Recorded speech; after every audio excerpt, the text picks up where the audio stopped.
Assalamualaikum warahmatullahi wabarakatuh. Selamat siang semuanya. Kita sekarang akan coba bahas mengenai pricing with market power, topik ke-9 kita. Dan langsung saja, ini ada 3 jenis diskriminasi harga, yang ada first, second, dan third degree price discrimination.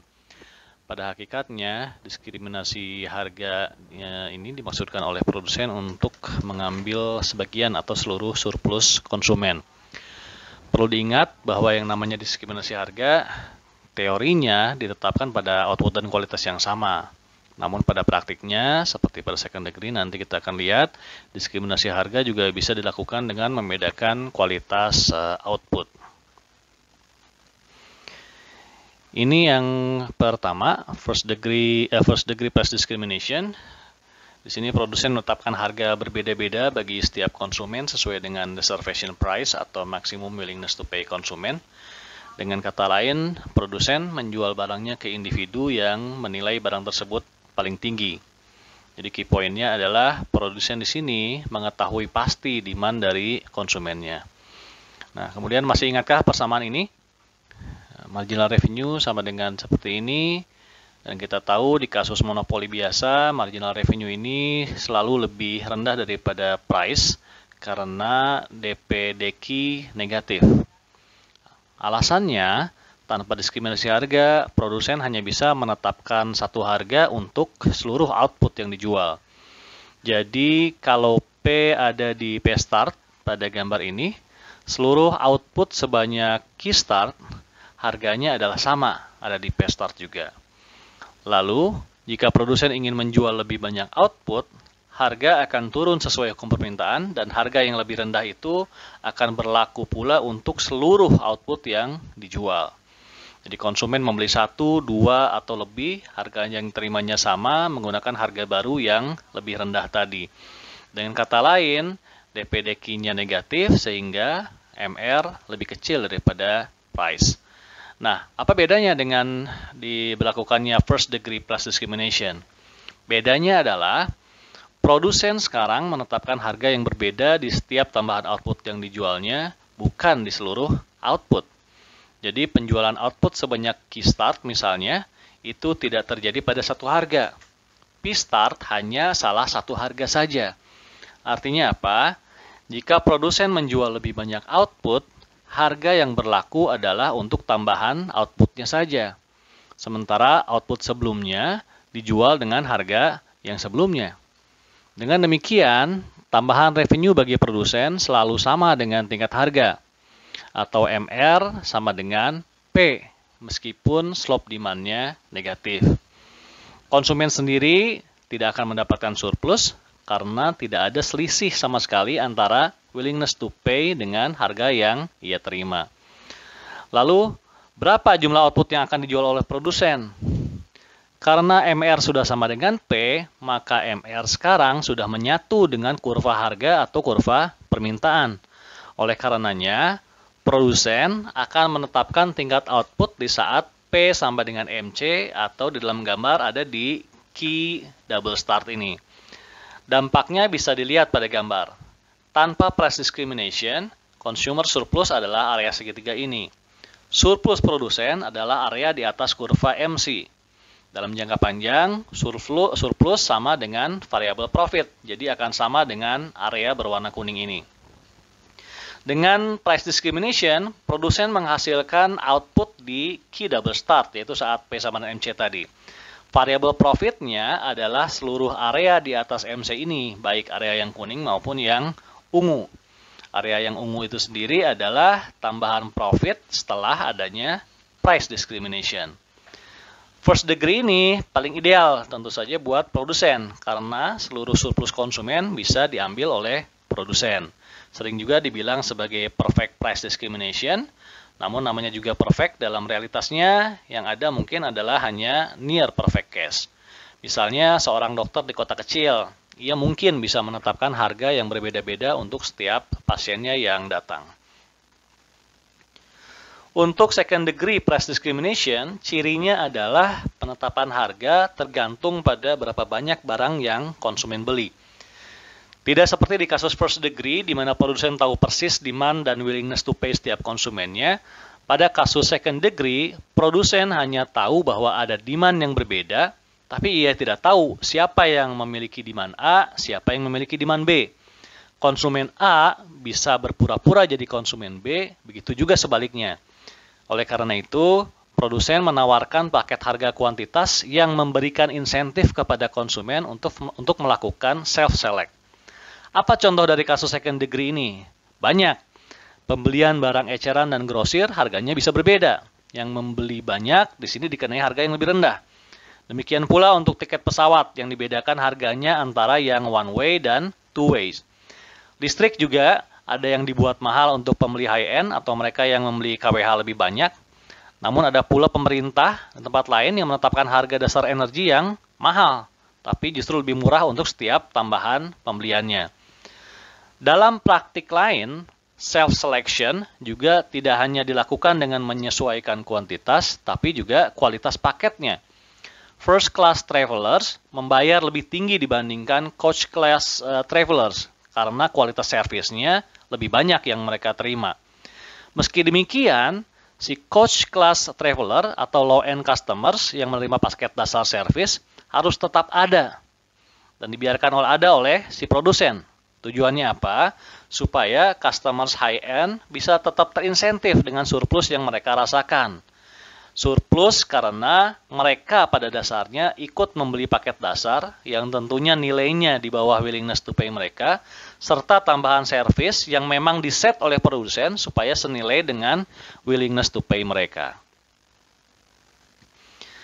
Dalam kasus third degree, produsen mengetahui demand yang berbeda atas produknya melalui atribut konsumen seperti umur, jenis kelamin, lokasi, atau status ekonomi. Produsen juga mampu memisahkan penjualan untuk kelompok-kelompok konsumen tersebut. Dengan demikian, produsen menetapkan harga yang berbeda untuk setiap kelompok konsumen. Misalnya, ada harga khusus pelajar, ada harga khusus pengemudi ojek online, atau harga ditetapkan berbeda untuk penjualan di Jawa dan di Indonesia Timur. Karena demand diketahui, namun produsen tidak mampu melakukan diskriminasi harga sempurna seperti di first degree, maka keputusan optimal bagi produsen adalah menetapkan output untuk masing-masing kelompok konsumen pada level di mana nilai MR setiap demand sama dengan marginal cost. Ingat di sini, kita menyamakan nilai, bukan fungsi. Meski di kasus-kasus tertentu saat marginal cost konstan, kita bisa langsung samakan fungsinya. Jadi, tolong hati-hati. Seperti halnya di kasus perusahaan dengan dua factory atau dengan dua marginal cost, menyamakan fungsi MR1 sama dengan MC dan MR2 sama dengan MC bisa misleading jika MC-nya tidak konstan atau kurva MC-nya tidak horizontal. Jika MC bukan konstan, nilai MR1, MR2, dan MC akan berbeda. Kondisi ini jadi keliru di kasus third degree. Kita bisa lihat ilustrasi gambar di sini. Jika kita samakan MR1 dengan MC, kita akan dapatkan MR1 dan MC di titik ini. Sementara itu, jika kita samakan MR2 dengan MC, kita akan dapatkan MR2 dan MC di sini. Jelas terlihat nilai MR1 dan MR2 tidak sama di sini. Kita pun memiliki dua nilai MC yang berbeda. Cara yang tepat untuk menyelesaikan permasalahan ini adalah dengan mencari demand total melalui penjumlahan horizontal untuk mendapatkan fungsi MR total. MR total inilah yang kemudian disamakan dengan MC. Setelah kita samakan MRT dan MC, maka kita dapatkan nilai MRT dan MC seperti terlihat di sini. Nilai inilah yang kemudian disamakan dengan MR1 dan MR2 untuk mendapatkan Q1 dan Q2. Lalu dari Q1 dan Q2 kita bisa dapatkan P1 dan P2 serta total Q-nya. Adakah cara yang lebih aman? Ada. Dan itu bukan dengan menghafal rumus MR sama dengan MC, tetapi dengan menuliskan fungsi objektif dari kondisi optimisasi atau maksimisasi profit ini. Pada dasarnya, MR sama dengan MC pun berasal dari proses matematis, proses optimisasi matematis ini. Oke, ingat kasus two factories ini? Nah, tanpa menghafal rumus MR sama dengan MC yang bisa misleading, yang paling aman adalah kita tuliskan fungsi objektifnya, dalam hal ini fungsi profitnya. Lihat, kita punya informasi lengkap revenue dan cost untuk menyusun fungsi profit kita. Ini revenue dan ini adalah cost kita. Maka fungsi objektif kita bisa dinyatakan sebagai berikut. Profit sama dengan revenue dikurangi cost di factory pertama dan cost di factory kedua. Jadi dinyatakan seperti demikian. Sekarang kita tinggal ingat kasus optimisasi tanpa kendala. Profit maksimum dalam kasus ini bisa dicari dengan rumus sederhana. Kita cari turunan pertama profit terhadap output 1 dan output 2. Kemudian buat keduanya sama dengan 0. Dari fungsi profit, kita bisa dapatkan dua turunan parsial ini. Setelah keduanya disamakan dengan 0, kita dapat dua persamaan ini. Dengan eliminasi, ini hasilnya. Dan hasilnya tentu saja persis sama dengan hasil perhitungan kita kemarin. Jadi, inti dari proses ini adalah penentuan objective function yang tepat. Dalam kasus kita, objektifnya adalah profit. Dan menentukan variabel-variabel penentu profit untuk dapat menghitung turunan parsial dari profit. Jadi, dalam kasus ini, variabel penentunya adalah Q1 dan Q2. Oleh karenanya, maksimisasi profit dilakukan dengan menurunkan fungsi profit terhadap Q1 dan Q2, lalu buat keduanya sama dengan 0. Sekarang kita lihat salah satu contoh perhitungan di assignment kelompok sebelumnya yang sudah kalian kerjakan. Bagaimana memecahkannya? Oke, ini masih aman kalau kita mau langsung menyamakan fungsi MR1 sama dengan MR2 sama dengan MC, karena MC-nya sama dengan 5 alias konstan. Jadi kalian bisa pakai cara itu.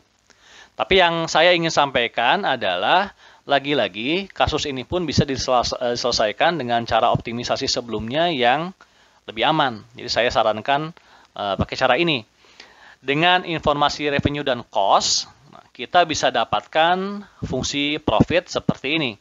Jadi profit sama dengan penjumlahan dua revenue, karena revenue didapatkan dari penjualan di dua tempat yang berbeda, East Coast dan Midwest, kemudian dikurangi dengan cost. Ini fungsi profit kita. Lalu kita juga bisa melihat bahwa di fungsi profit ini kita punya dua variabel penentu, yaitu Q1 dan Q2. Lalu kita cari turunan pertama fungsi objektif kita, kemudian samakan fungsinya dengan 0, turunan tadi dengan 0, kita dapatkan dua persamaan ini. Sehingga kemudian Q1 dan Q2 serta P1 dan P2 bisa dengan mudah kita dapatkan. Dan kemudian tentu saja dengan seluruh Q sudah diketahui, tentu mudah untuk menghitung profit. Ya tentu saja pakai kalkulator aja, nggak usah ribet. Nah, kemudian untuk kasus tanpa diskriminasi harga, soal yang berikutnya, ini artinya produsen memaksimalkan profit dengan menetapkan satu harga, baik di East Coast maupun Midwest.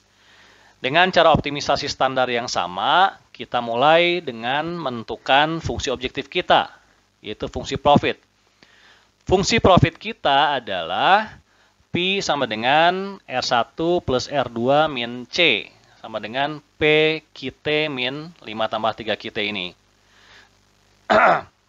Perhatikan, P ini dibuat sama di kedua tempat dalam persamaan ini.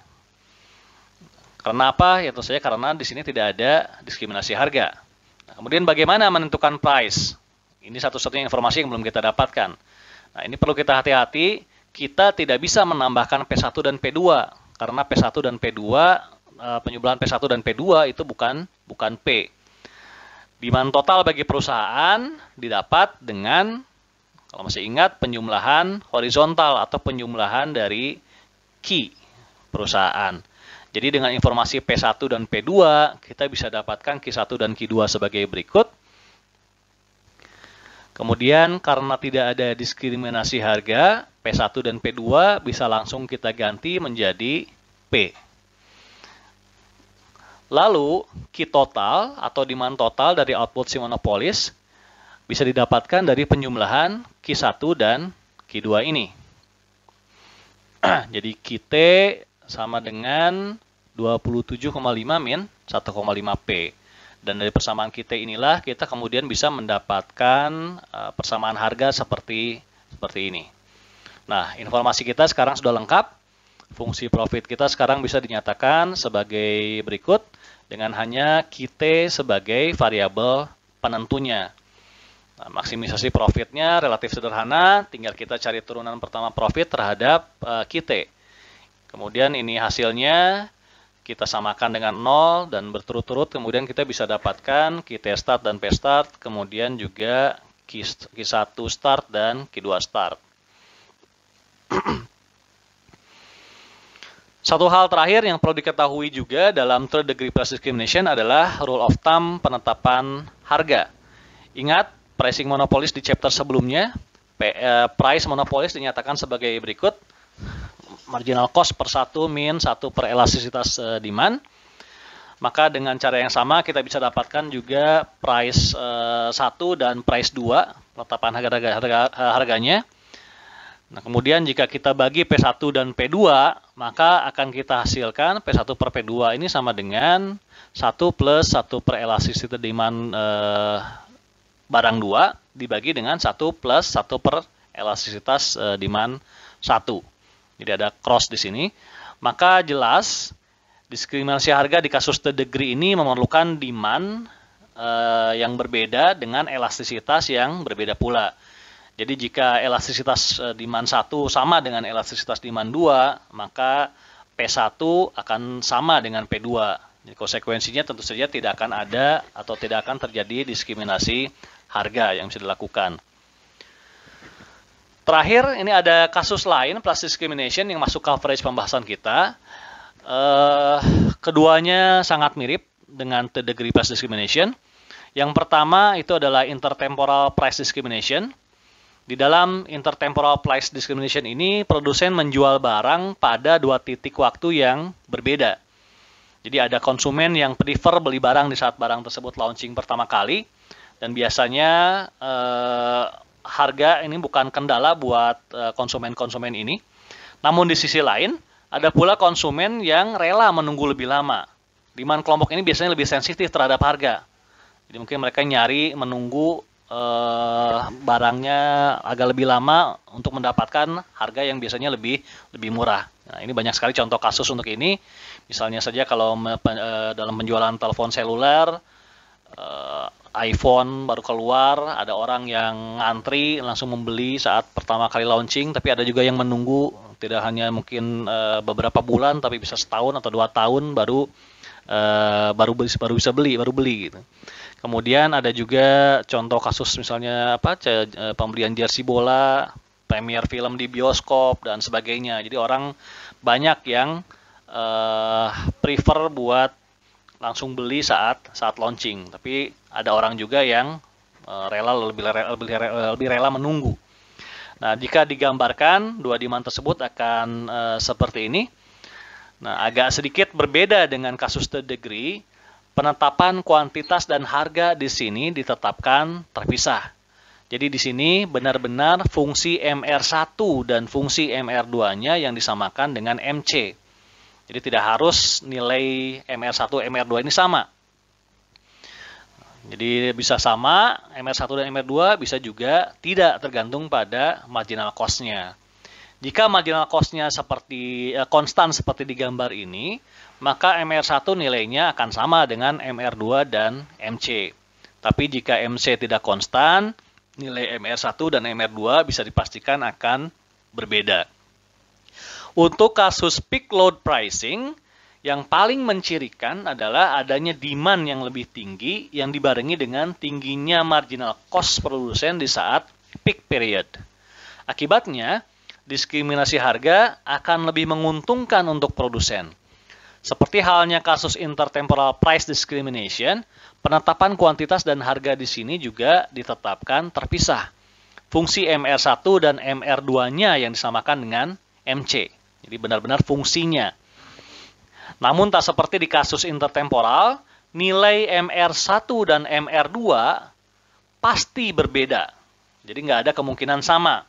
Dan kita pun akan memiliki dua nilai MC untuk masing-masing demand. Karena MC yang tidak konstan atau naik tajam di saat peak period. Oke, itu dari saya. Semoga cukup jelas sehingga kalian bisa mendapatkan pemahaman yang lebih baik. Assalamualaikum warahmatullahi wabarakatuh.